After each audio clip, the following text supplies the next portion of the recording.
1st March 2023. Tech will help India become a developed nation by 47. Modi.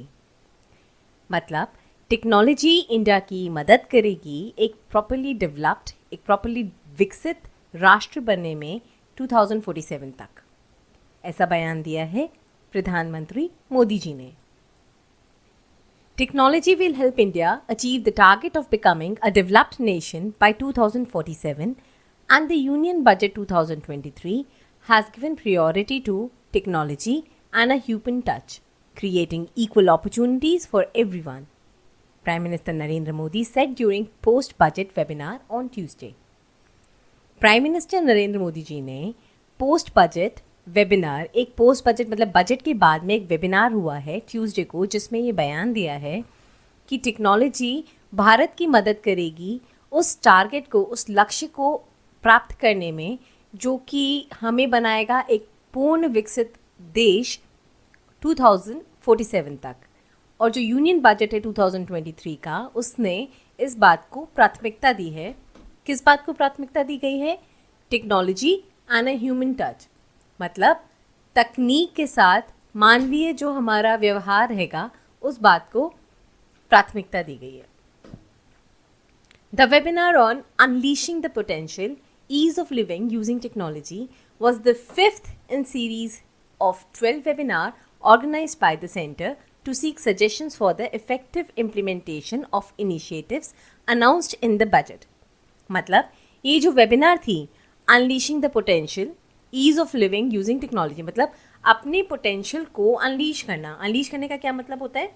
किसी भी चीज़ को शुरुआत करने का संभावना रखना. अनलीशिंग द पोटेंशियल, पोटेंशियल का मतलब हम कितने सशक्त हैं उस चीज़ को शुरुआत करना. Ease of living using technology मतलब टेक्नोलॉजी की मदद से जीवन जीने की आसानी. ये था वेबिनार जिसके ऊपर मोदी जी बोल रहे थे. ये वेबिनार 5वां वेबिनार था 12 वेबिनार्स की सीरीज में. मतलब टोटल वेबिनार जो होंगे वो होंगे 12 और इसमें ये 5वां था. और ये वेबिनार ऑर्गेनाइज किया था सेंटर ने. किस लिए किया था? To seek suggestion for the effective implementation, मतलब सजेशंस लेने के लिए जिससे कि एक इफ़ेक्टिव इम्प्लीमेंटेशन का मतलब होता है अमल होना. किसी भी चीज़ पर, किसी भी काम पर जो हम कर रहे हैं उसके ऊपर प्रॉपर अमल होना अच्छी तरीके से. इफ़ेक्टिवली मतलब अच्छी तरीके से हमारे किसी भी इनिशिएटिव को, हमारी किसी भी पहल के ऊपर अमल होना. उसके ऊपर क्या सजेशन हो सकते हैं, लोगों की क्या राय हो सकती है, उसे जानने के लिए ये वेबिनार ऑर्गेनाइज किया गया था. बजट के अंदर जो उन्होंने अलग अलग जो अपने इनिशिएटिव्स रखे हैं, जो उन्होंने पहल करी है, उसके ऊपर कैसे अमल हो सकता है, उस चीज़ के बारे में राय जानने के लिए ये वेबिनार रखी गई थी. Along with creating modern digital infrastructure, the government is ensuring that benefits of digital infrastructure reach everyone equally. मतलब मॉडर्न तरीके से सारी व्यवस्था तो बन रही है, डिजिटल हम लोग होते जा रहे हैं, धीरे धीरे हर चीज़ डिजिटलाइज हो रही है, बट गवर्नमेंट चाह रही है, गवर्नमेंट इस बात को इंश्योर कर रही है कि इसका बेनिफिट, डिजिटल इंफ्रास्ट्रक्चर का जो बेनिफिट है वो सबके पास बराबर से पहुँचे. अलॉन्ग विद दिस दे, इसी के साथ दे मतलब government are also ensuring that the benefit of digital revolution reach every section of the society. Government इस बात को भी इंश्योर कर रही है, गवर्नमेंट इस बात का भी ख्याल रख रही है कि जो डिजिटल रिवोल्यूशन है, जो ये डिजिटाइजेशन हो रहा है हर चीज़ के अंदर, इसके जो बेनिफिट हैं वो हर सेक्शन और हर सेक्शन, सोसाइटी के हर सेक्शन पे पहुँचे. मतलब हर एक व्यक्ति को, सोसाइटी के हर एक व्यक्ति को उसका फ़ायदा मिल सके. मोदी सेट, ऐसा मोदी जी ने कहा.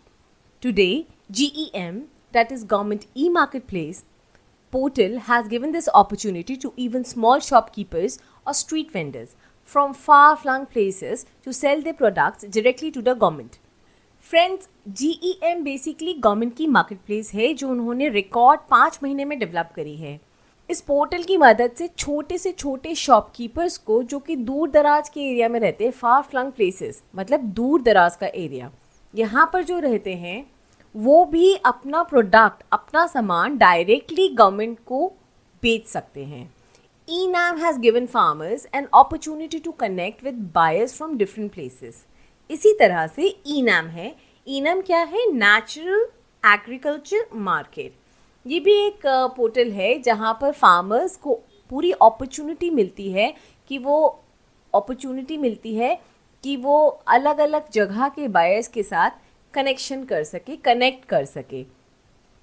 Now, farmer can get a best price for their product while staying in one place, he added.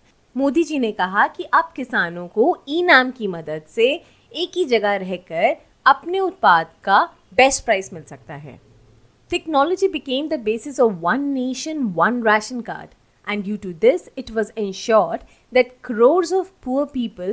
Modi ji कहते हैं कि technology became the basis of one nation, one ration card.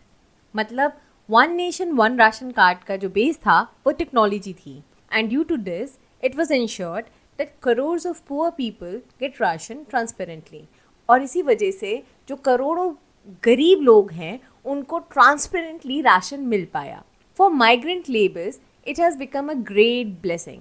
तो वो जो माइग्रेंट लेबर है, जो बाहर से आया है लेबर, उनके लिए ये योजना मतलब one nation one ration card की जो योजना है उनके लिए बहुत ही बड़ी ब्लेसिंग रही. मतलब उनके लिए बहुत ही बड़ा आशीर्वाद रहा कि one nation one ration card properly technology की वजह से इम्प्लीमेंट हो पाया. तो बेसिकली इस आर्टिकल में मोदी जी के द्वारा टेक्नोलॉजी हमारे नेशन को किस तरह से इफ़ेक्ट करेगी उसके बारे में बताया गया. I would like to know what do you people think about it.